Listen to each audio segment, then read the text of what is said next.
ஒரு 2 ஆண்டுகளுக்கு முன்பாக நாங்கள் வேலூரில் ஊழியத்துக்கு போனோம். நான் ஏற்கனவே சொல்லியிருக்கிறேன், இப்போ சொன்னால் அது உங்களுக்கு கொஞ்சம் கூட உற்சாகத்துக்காக சொல்லுகிறேன். வேலூருக்கு ஊழியத்துக்கு போயிருந்தோம். அங்கே ஒரு மலை, அந்த மலையில் வாகனங்களே போகாத நிறைய கிராமம் இருக்குது பாருங்கள். நிறைய கிராமம், வண்டியே இருக்குது, ரோடு வசதியே இல்லாத கிராமம். எனக்கு பயங்கர உற்சாகம் என்னென்னா, இந்த மக்களை எப்படியாவது ஒரு வாட்டி சந்திச்சிடணும், இந்த கிராமங்களில் எப்படியாவது கால் வச்சிடணும், அந்த வீடுகளில் என் கால் போய் பற்றணும், இயேசு என்ற ஒரு வார்த்தை சொல்லிடணும் அப்படின்னு சொல்லி நான் என் கூட இருந்த சகோதரர்கள்லாம் போகிறோம். அங்கேருந்து 2 சகோதரர்கள் எங்களோடு இணைந்து கொண்டார்கள். என் வாழ்க்கையில் மறக்க முடியாத ஒரு சம்பவமாக. இப்போ ஒரு குறிப்பிட்ட இடத்துல நாங்கள் வாகனத்தை நிப்பாட்டுக்கிறோம். காலையில் 10 மணி இருக்கும். ஒரு இடத்து ஹோட்டலில் சாப்பிட்டுட்டு வந்து வாகனத்தை நிப்பாட்டி அங்கே நிப்பாட்டிட்டு நடக்க ஆரம்பிக்கிறோம். வண்டியே போகாத ஊருக்கெல்லாம் நடந்து ஆளுக்கு கையில் ஒரு சின்ன குச்சியை வச்சுக்கிறோம். ஏதாவது பாம்பு ஏதாவது வந்துச்சுன்னா அப்படின்னு சொல்லிக்கிட்டு அப்படியே ஒரு குச்சியை வச்சுட்டு அப்படியே நடந்து போயிட்டுருக்குறோம். அங்கே போனால் கொஞ்சம் பிஸ்கட் பாக்கெட் கையில் இருந்துச்சு, பிஸ்கட் பாக்கெட் காலியாக போச்சு. கொஞ்சம் தண்ணி இருந்துச்சு, தண்ணியும் இப்போ காலியாக போச்சு. அங்கே மலைக்கு மேலே ஊழியம் பண்ணுற சகோதரன் ஓடையிலேருந்து எங்கேயாவது தண்ணி வரும், இப்போ வேறு ஒரு வழியும் இல்லை, அங்கே பாட்டிலில் தண்ணியை பிடிச்சி கொண்டு வர்றாரு. குடிங்க பாஸ்டர், வேறு வழி இல்லை, குடிச்சு தான் ஆகணும். புலி பசித்தா புல்லையும் சாப்பிடணும்னு சொல்லுவாங்க இல்லையா? இப்போ நடந்து போகிறோம். என்ன ஆகுதுன்னு சொன்னால், இருந்ததெல்லாம் காலியாக போச்சு, சாப்பாடு இல்லை, பசிக்குது. ஒரு ஊருக்கு போனால் அங்கே பார்த்தீங்கன்னா அந்த வீட்டில் கொஞ்சம் மாங்காய் நின்றுச்சு. அந்த அவருக்கு கொஞ்சம் காசு கொடுத்து மாங்காயை வாங்கி அவர்கிட்ட இருந்தே உப்பு வாங்கி அவங்கக்கிட்டே தண்ணியை வாங்கி நாங்கள்லாம் மாங்காயும் உப்பும் சாப்பிட்டு தண்ணியை குடிச்சிட்டு கொஞ்சம் பசி ஆறுனது போல் இருந்துச்சு. போகலாமா? அந்த அவங்கக்கிட்டே கேட்குறோம், இதுக்கு அடுத்த ஊர் எங்கே இருக்கிறதுன்னு. அவங்க சொல்லுவாங்க இந்தா இருக்குன்னு சொல்லுவாங்க. பார்த்தா 3 கிலோமீட்டர் நடக்கணும். அவங்க சொல்லுவாங்க அந்தா இருக்குன்னு சொல்லிக்கிட்டு. இப்படி எட்டி பார்த்தா தெரியாது, போனால் 3 கிலோமீட்டர் போகணும். சரின்னு சொல்லிவிட்டு அந்த பக்கம் போனால் திரும்பவும் பசிக்க ஆரம்பிச்சு. கையில் காசு இருக்குது, இப்போ சாப்பாட்டில் திரும்ப வரணும்னு சொன்னால் 5 மணி நேரம் ஆகும். திரும்ப ரிட்டர்ன் அதே பசியோடு வந்தாச்சுன்னா 108 தான் வரணும். 108 அங்கே வராது. இப்போ என்ன பண்ணுறதுன்னு இருக்கிறோம். அப்போ நாங்கள்லாம் தீர்மானம் பண்ணுறோம், எல்லாருக்கும் இப்போ பசிக்குது, கொடலை போடுங்கிற மாதிரி பசிக்குது. என்ன நாங்கள் பழக்கம் இல்லையா, மலைக்கு மேலே ஏறிக்கிட்டே இருக்கிறோம்.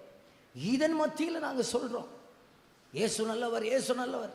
அப்போ அங்கே இருக்கிற ஒரு சகோதரன் சொல்கிறார், ஒரு வீட்டில் போய் சாப்பாடு சமைச்சு கேட்போம், இவங்க சமைச்சு கொடுப்பாங்க, அதுக்குரிய காசை மட்டும் நம்ம கொடுத்துட்டா போதும். இந்த மக்கள் நல்லவங்க, மலையில் இருந்தாலும் நல்லவங்க, ஒருவேளை டேஸ்ட்டு கம்மியாக இருக்கும். அப்படி பக்கத்தில் இருந்த இன்னொரு சகோதரர் சொல்கிறாரு, பாஸ்டர் வேண்டாம், இன்னொரு ஊரை கூட சந்திச்சிருவோன்னு சொல்லி. சரி பரவாயில்லன்னு சொல்லிக்கிட்டு அடுத்த ஊருக்கு போகிறோம். இனி வண்டி ஓடாது, மைலேஜ் எல்லாம் முடிச்சு அந்த கடைசி கட்டத்தில் வந்தாச்சு. ஒரு ஊரில் இப்படியே எட்டி பார்க்குறோம், அந்த ஊரில் ஒரு விருந்து நடக்குது. இந்த வாட்டி நான் அங்கே போகும்போது என் பிள்ளைகளை என் ஒய்ஃபுக்கெல்லாம் காட்டி கொடுத்தேன், இதுதான் அந்த ஊர்னு சொல்லி. அந்த ஊரில் ஒரு பெரிய ஒரு ஃபங்க்ஷன் நடக்குது. என்ன ஃபங்க்ஷன்னு சொன்னால், அந்த ஒரு ஊர் மக்கள் சேர்ந்து ஒரு வீடு கட்டுவாங்க. இப்போ ஒரு ஆளுக்கு வீடு கட்டணும்னா அந்த ஊரில் உள்ள எல்லாரும் சேர்ந்து வீடு கட்டுவாங்க. அவர்களே செங்கல் அறுப்பாங்க, அவர்களே வீடு கட்டுவாங்க. எல்லாரும் அந்த ஆளுக்கு வீடு கட்டி கொடுக்கணும். ஒரு வீட்டுக்கு 100 ரூபா சம்பளம் ஒரு நாளைக்கு. நல்லா இருக்கு இல்லையே? ஆனால் எல்லாருக்கும் 3 நேரம் சாப்பாடு கொடுத்துடணும். இப்போ அங்கே பயங்கரமாக அந்த வீட்டுக்காரர்கள் சமைக்கிறாங்க, மற்றவர்கள் எல்லாரும் வந்து வேலை பார்த்துட்டு இருக்கிறாங்க. நாங்கள் இப்படி தூரத்துலேருந்து பார்த்துக்கிட்டே இருக்கிறோம். எங்களுக்கு ஒரு சந்தேகம், மலையில் சாராயம் காய்க்கிறாங்களோ அப்படின்னு சொல்லிக்கிட்டு, சரி இவ்வளோ கூட்டங்கள் இருக்கிறதுன்னு சொல்லி நேரம் அங்கே போனேன். அங்கே போய், நீ தேடும் நிம்மதி இயேசு தருகிறார், நீ நாடும் விடுதலை அவரிடம் உண்டு. பாட்டை பாடணுன்னு எல்லாரும் வேலையை நிப்பாட்டிட்டாங்க. வேலை நிப்பாட்டின உடனே அவங்களுக்கு சொன்னேன், ஐயா, வானத்தின் கீழே பூமிக்கு மேலே மனுஷர்களுக்குள்ளே நாம் ரட்சிக்கப்படுவதற்கு இயேசு என்கிற நாமம் அல்லாமல் வேறொரு நாமம் இல்லை. இங்கே நீங்கள் வாகன வசதி இல்லாமல், நல்ல சாப்பாடு இல்லாமல், மலையில் இவ்வளவு கஷ்டப்பட்டுக்கிட்டு செத்து போனால் எங்கேயா போக போகிறீங்க? இங்கேயும் கஷ்டப்பட்டு அங்கேயும் நரகத்துக்காக போக போகிறீங்க. உங்களுக்கு வாழுவதற்கு வழியே சொல்லுகிறோம், இந்த பூமியிலையும் சமாதானத்தை தந்து இந்த பூமியிலையும் பாவத்தை மன்னிக்கிற ஒருவரை குறித்து சொல்லுவதற்கு வந்திருக்கிறேன். சத்தமிட்டு அங்கே சொன்ன உடனே எல்லாரும் சைலண்டாக உட்காந்து கேட்டுக்கிட்டே இருந்தாங்க. எல்லாரும் பேசி முடித்த உடனே கேட்டாங்க, எங்கே இருந்து வந்திருக்கிறீங்க? நான் சொன்னேன், நாகர்கோயிலிருந்து வந்திருக்கிறேன். எதற்காக இங்கே வந்தீர்கள்? உங்களெல்லாம் பார்ப்பதற்காக தான் வந்திருக்கிறேன். உங்களெல்லாம் பார்ப்பதற்காக தான் வந்திருக்கிறேன். ஐயா, எங்களை பார்க்கறதுக்காக இவ்வளோ தூரம் நடந்து இங்கே வரைக்கும் வந்திருக்கிறீங்களா? நீங்கள் எங்கள் ஊரில் இருந்து சாப்பிடாம போகக்கூடாதுன்னு நம்ம விடவா செய்வோம்? நான் சொல்லுகிறேன், வேண்டாம்.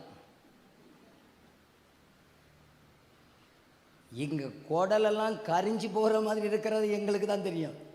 என்னான்னு சொல்லுகிறேன், வேண்டாம். அவங்க சொல்கிறாங்க, அது எங்கள் பண்பாடே கிடையாது. எங்களை தேடி வர்றவங்க.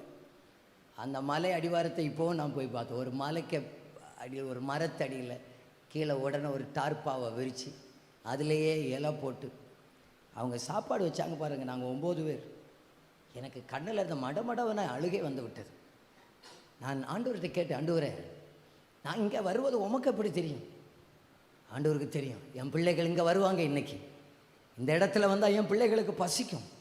எங்களுக்காக முன்கூட்டியே கட்டளையிட்டு இருக்கிற நல்ல ராஜா ஒருவர் இருக்கிறார்.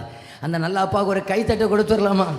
நல்ல 2 கைகளை தட்டி ஹல்லேலூயா, ஹல்லேலூயா.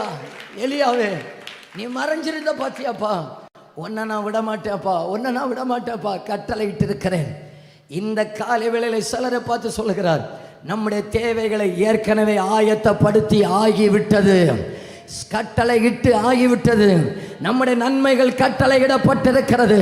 சில கைகளில் இருக்கிறது நீங்க பார்க்க போறீங்க, சில இடங்களில் இருக்கிறத பார்க்க போறீங்க, சில நபர்களில் இருக்கிறத பார்க்க போறீங்க. நமக்கு தேவையானதை ஆயத்தப்படுத்தி விட்டார். ஆயத்தப்படுத்தினதற்காக நன்றி என்று சொல்லுகிற மனதுள்ளவர்கள் இருக்கிறீர்களா? கையை தட்டி சொல்லுங்க பார்க்கலாம்.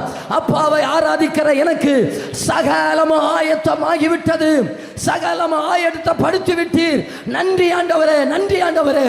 இனி நான் கவலைப்பட வேண்டிய அவசியம் இல்லை. நீர் ஆயத்தப்படுத்தி இருக்கிறதற்காக நன்றின்னு சொல்லுங்க. நான்